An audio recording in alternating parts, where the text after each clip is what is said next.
Hey, you've just stepped into the Caring Corner, where life's caregiving challenges meet a whole lot of heart and a dash of sass.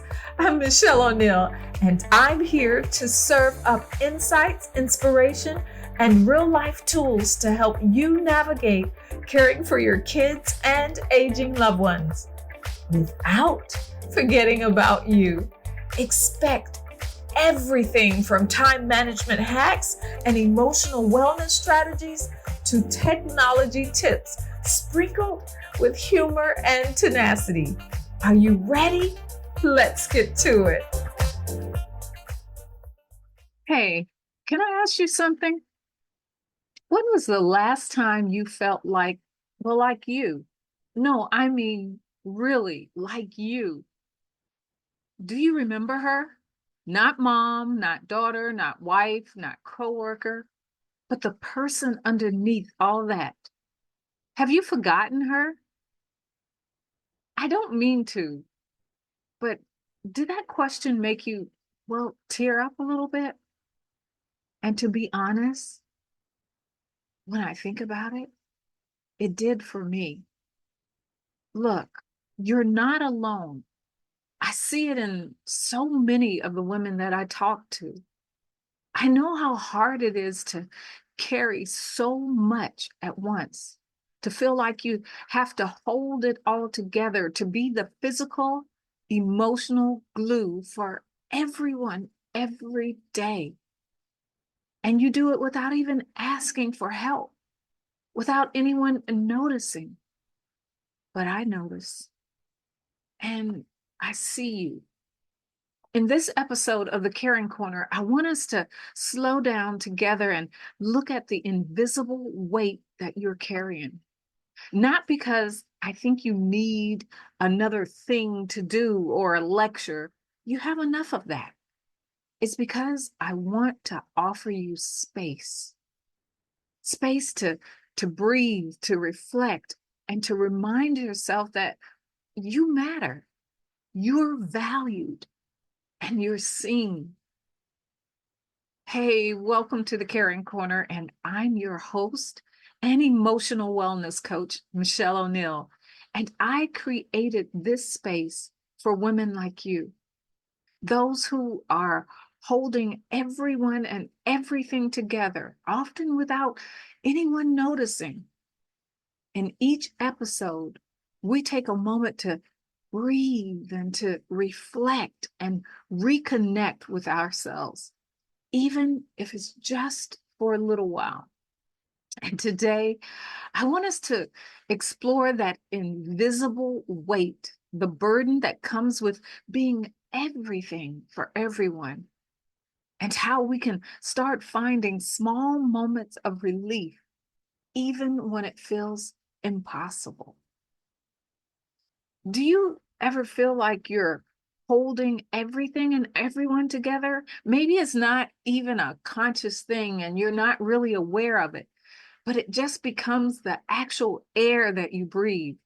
One minute you're helping your child with a school project, and next you're scheduling a doctor's appointment for your mom, and somewhere in between you're sending emails for work and answering texts from your partner and keeping track of what's for dinner. Do I need to go on?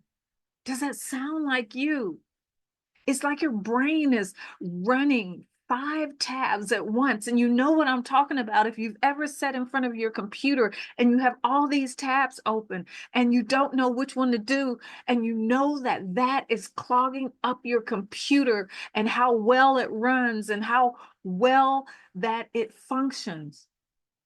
Everyone Everyone's needs and feelings and schedules are swirling around in your head, your kids, your parents, your spouse, your coworkers. And you're the one remembering who likes which snacks, who has allergies, who needs their medicine at 2 p.m., and what your child's homework deadline is. You're carrying all that weight, all of that in your mind. And on top of all of it, you're expected to show up to work sharp, capable, and calm because taking care of things is, well, it's just what you do. It's more than physical caregiving. It's emotional labor. You're not just managing logistics, you're holding everyone's stress and emotions, absorbing them so the people around you don't have to. You're the strong one, the one everyone turns to. But here's the thing, even the glue that's holding everything together can start to crack under the weight. Maybe you feel like one of the women that I talked to recently. She told me, I feel like I'm slowly disappearing. I don't even recognize myself anymore. I used to be vibrant and fun, but now I'm just exhausted. I can't think past the exhaustion. She said she wanted to care for her mom out of love, but somewhere along the way, the caregiving took over her entire life. Her marriage began to unravel, her career slipped through her fingers, and the few moments that she got for herself, she spent just sitting in silence, wishing for a break from everything. Remember that commercial, Calgon, take me away? Maybe that's what she's talking about. Does any of this feel familiar to you? Do you catch yourself feeling guilty for even wanting your life back? Maybe you've thought, I love my family, but I miss me. And I'm afraid to say that out loud because it feels so selfish. But is it really selfish to want a life of your own? Let me tell you, it's not. It's okay to feel that way. It's okay to want more than caregiving. It's okay to prioritize yourself without shame. I know this isn't easy to hear, but I also want to remind you that it doesn't have to be this way forever. You don't have to keep sacrificing every piece of yourself to be the glue that holds everything together. You're allowed to set small boundaries, to take moments just for you, and to find pockets of joy in the everyday, even, well, even if it feels impossible right now. It's not selfish. It really isn't, to care for yourself. You know those days where you walk into a room and, well, you stare there for a minute and then you have no idea why you came in there. What did I come in here for? I know there was something that I came in here for, but I can't seem to remember. What was it? Or when you reread that same email 3 times and still can't make sense of it. Honey, that's not just forgetfulness. It's brain fog. It's what happens when your mind has been pulled in 10 different directions for so long, it stalls out. The endless multitasking of balancing the care for your parents, the kids, the work, and everything else means your brain never gets to rest, not even for a moment. Look, if you're not getting a picture of what I'm talking about, how many times have you sat at your computer and you wanted it to go faster, and so you kept clicking the mouse, and the more you click the mouse, the more things froze? That's your brain. You're thinking 3 steps ahead all the time. Did I call the pharmacy? Did I sign the permission slip? Did Dad take his medicine today? Until eventually, even the simplest decision seems so overwhelming. And somewhere along the way, you start to wonder, who am I anymore? It's not that you don't love your family or care about your work. It's just that you've spent so much time pouring into others that you've lost touch with the part of yourself that made you feel whole.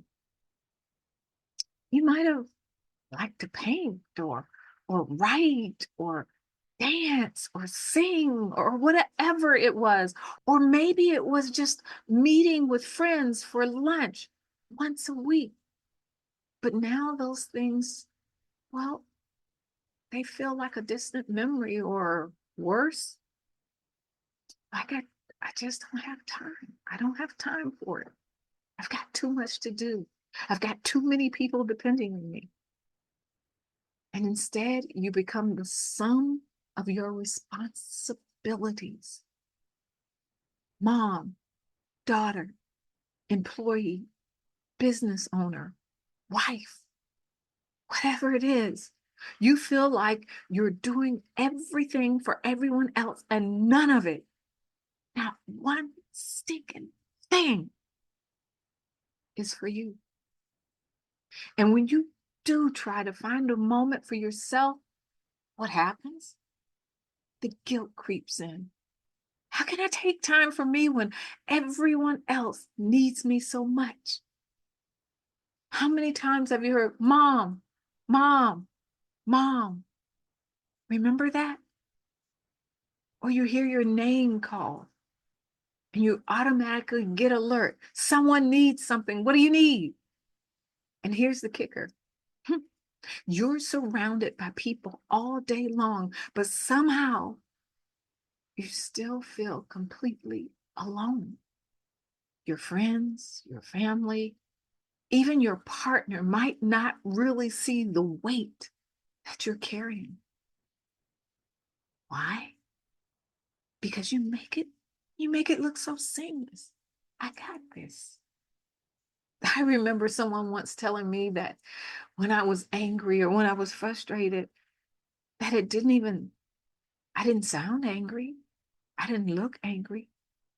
I was so calm. We carry it so well. You're good at it. You don't complain because you don't want to sound ungrateful. But deep down, it feels like no one truly understands what it's like to carry this kind of emotional load, even in a crowded room. There's a sense of being unseen, unheard, unnoticed, like your struggle is invincible. And it is, because you hide it so well. So right now, I want you to do something with me, just for a moment. Come on, you can do this with me. I want you to pause. Let's take a deep breath. I want you to take a deep breath with me. In and out.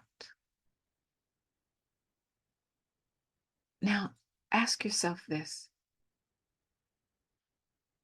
What do I need right now?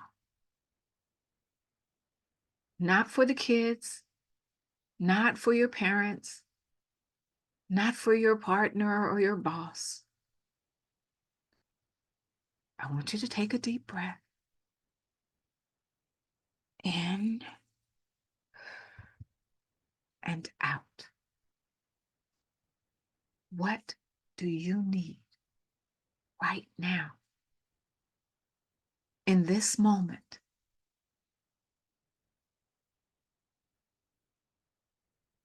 Is it rest? Silence? A chance to laugh? Maybe it's a walk outside or 10 minutes with a cup of tea. Whatever it is, I want you to give yourself permission to want it. And even more than that, I want you to know that you deserve to have it. It's not selfish. It's not indulgent. Did you do that with me? Okay, So when we talk about this emotional wellness, you hear me talk about so much, it's not just about squeezing in a nap or making time for a bubble bath. Although, if that's your thing, go for it.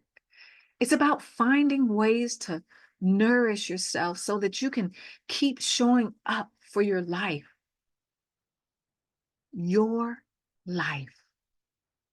without burning out along the way. So let's reframe how you look at this word rest. And I did the quotation marks there for you. Rest isn't something you earn once everything else is done. Rest is actually fuel. It's what allows you to keep showing up, not just for everyone else, but for yourself as well. And here's the thing.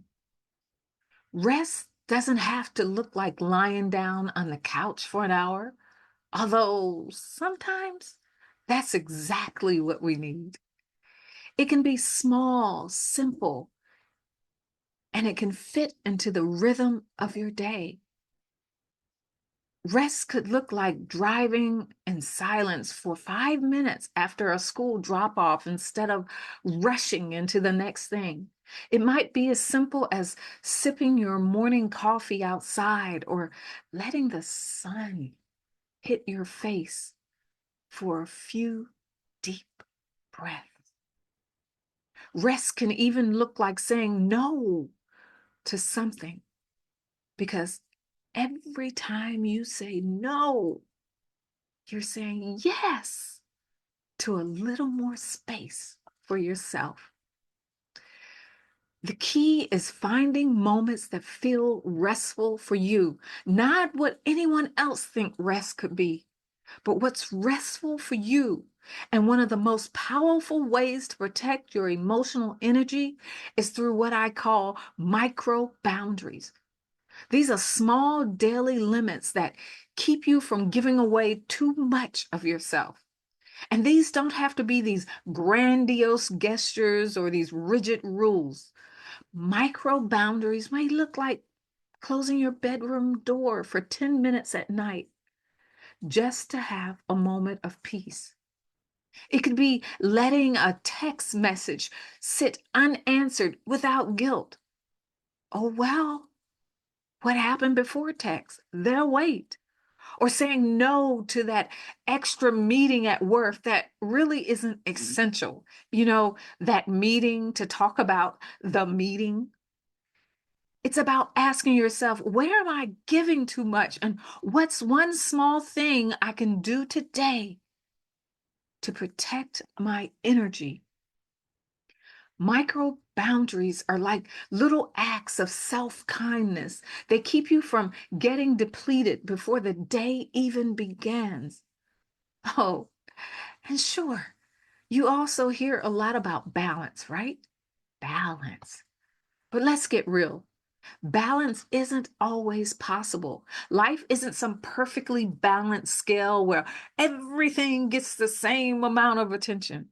And honestly, chasing balance can leave you feeling more frustrated than fulfilled, because you know that the possibility or the probability of you actually attaining balance